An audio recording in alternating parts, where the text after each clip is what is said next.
بسم اللہ الرحمن الرحیم۔ اس وقت مسئلہ یہ بن گیا ہے کہ کچھ لوگ ولیوں کے اعتقاد کی وجہ سے ہر ایسے شخص کو بھی مان لیتے ہیں جس کو ولایت کی ہوا بھی نہیں لگی ہوتی بلکہ دشمن دین ہوتا ہے اور باغی شریعت ہوتا ہے۔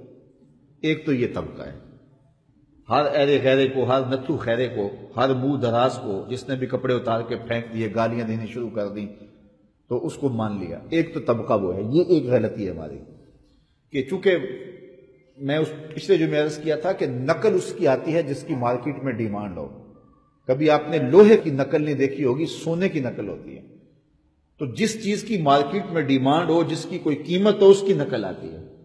تو شریعت میں جو اولیاء کرام ہیں ان کی توقیر بتائی گئی ہے، ان کی تکریم بتائی گئی ہے، ان کے پاس آنے کا، بیٹھنے کا، ان کی خدمت کرنے کا درس دیا گیا ہے۔ تو لہذا معاشرے کے اندر جو اغراض نفس رکھنے والے لوگ ہیں وہ اس روپ کے اندر اس طرح کے جبے اور لباس پہن کے آ جاتے ہیں۔ تو چونکہ اصل کی قدر و قیمت ہے تو نقل بھی موجود ہے۔ تو اصل اولیاء اللہ ہیں، اور یہ جعلی دو نمبر جو بھی سلسلے جو ہے وہ معاشروں کے اندر موجود ہیں اور امت مسلمہ کے اندر موجود ہے، ان کے کام بھی چل رہے ہیں۔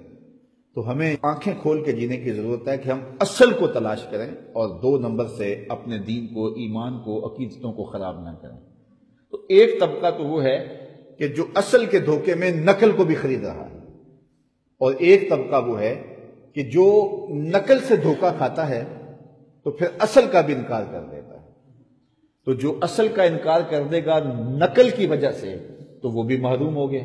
تو ہمیں کھلی آنکھوں سے معاشرے کے اندر رہ کے اصل اور نقل کی پہچان کرنی پڑے گی، اس لیے کہ اولیاء اللہ کے بغیر ہمارا گزارا نہیں ہے۔ رب سے قربت ہمیں ان لوگوں کے ذریعے سے نصیب ہوتی ہے، اور بر صغیر پاک و ہند میں بالخصوص ہمارے خون میں ان بزرگوں کی محبت موجود ہے، اس لیے کہ یہاں کوئی نبی نہیں آیا جنہوں نے آ کر کے لوگوں کو پیغام دیا ہو۔ یہاں اولیاء آئے ہیں۔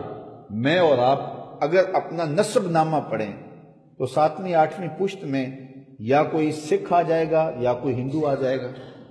تو ہمارے نسب ناموں میں جو ہے وہ آخر میں یا ہندو آتا ہے یا سکھ آتا ہے۔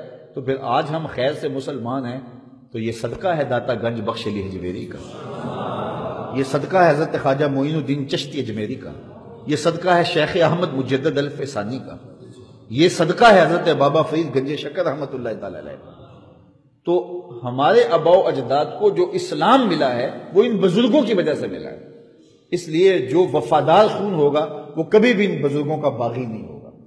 لیکن جو بغاوت پھیل گئی ہمارے معاشرے میں اور بزرگوں کے بارے میں بات کچھ لوگ ڈٹائی سے کر بھی دیتے ہیں، تو اس کی وجہ یہ ہے کہ 2 نمبر اور جعلی مال موجود ہے، اور لوگ ان کو دیکھ کے سمجھتے ہیں شاید پرانے بزرگ بھی ایسے ہی ہوں گے، یا یہ کوئی شریعت کے متوازی کوئی دین ہے۔ ایسا نہیں ہے۔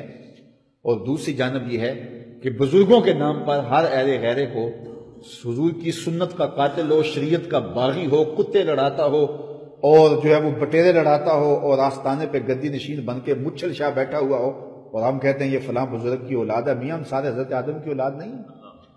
تو سارے نبی کی اولاد ہیں کہ نہیں؟ تو پھر اس بنیاد پر جو ہے وہ آپ اپنی عقیدت اس کے ہاتھ گروی رکھ دیتے ہیں، اور وہ ساری زندگی آپ کی عقیدت سے کھیلتا ہے۔ نگہباں بن کے جو اہل چمن کی آبرو لوٹے، چمن والو عقیدت چھوڑ دو ایسے نگہباں کی۔ یہ سوشل میڈیا کے اوپر کوئی تصویر گھوم رہی ہے جس کے اندر وہ کوئی بدماش قسم کا پیر ہے، بظاہر اس نے جبہ کبا جو ہے وہ داڑھی بھی رکھی ہوئی ہے، اور وہ عورتوں سے بغلگیر ہو رہا ہے اور اس کو پھیلایا جا رہا ہے۔ تو ہمارا اس سے کیا تعلق ہو سکتا ہے؟ کیا رشتہ ہے؟ جو شریعت رسول کا باغی ہے، آقا کریم علیہ السلام سے کسی عورت نے مصافحہ کرنا چاہا تو حضور نے فرمایا لا اصافح النساء، میں عورتوں سے مصافحہ نہیں کیا کرتا۔ تو حضور نے تو یوں ارشاد فرمایا۔ تو یہ پیر کہتا جی میری تو بیٹیوں کی جگہ پہ ہے، بکواس کرتا ہے، جھوٹ بولتا ہے، بیٹیوں کی جگہ پہ ہیں، بیٹیاں تو نہیں ہیں۔ تو یہ شریعت اسلامیہ کا مسئلہ ہے۔ حضرت سعید بن المسیب رضی اللہ تعالیٰ عنہ جلیل القدر تابعی ہیں، آنکھوں سے نابینے تھے، 80-82 سال کی عمر میں زندگی اور موت کی کشمکش میں تھے۔ کوئی ان کا حال پوچھنے گیا، کہا سعید سناؤ کیا حال ہے؟ اللہ کا شکر ہے، شیطان جس روپ میں مرضی آئے میرا کچھ نہیں بگاڑ سکتا۔ لیکن پھر کہنے لگے ہاں اگر عورت کے روپ میں آ جائے تو یہ بڑا اس کا ڈاڈا جال ہے، یہ بڑا مشکل روپ ہے۔ شیطان جس روپ میں مرضی آئے میرا کچھ نہیں بگاڑ سکتا، لیکن عورت کے روپ میں آ جائے تو بڑا مشکل ہے، یہ کون کہہ رہا ہے جو 80 سال کی عمر میں ہے؟ یہ کون کہہ رہا ہے جو آنکھوں سے نابینا ہے؟ یہ کون کہہ رہا ہے جو زندگی اور موت کی کشمکش میں ہے؟ یہ کون کہہ رہا ہے جو تابع رسول ہے؟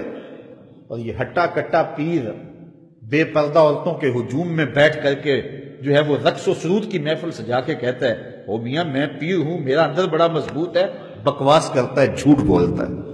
نگہباں بن کے جو اہل چمن کی آبرو لوٹے، چمن والو عقیدت چھوڑ دو ایسے نگہباں کی، ایسے نگہباں کی۔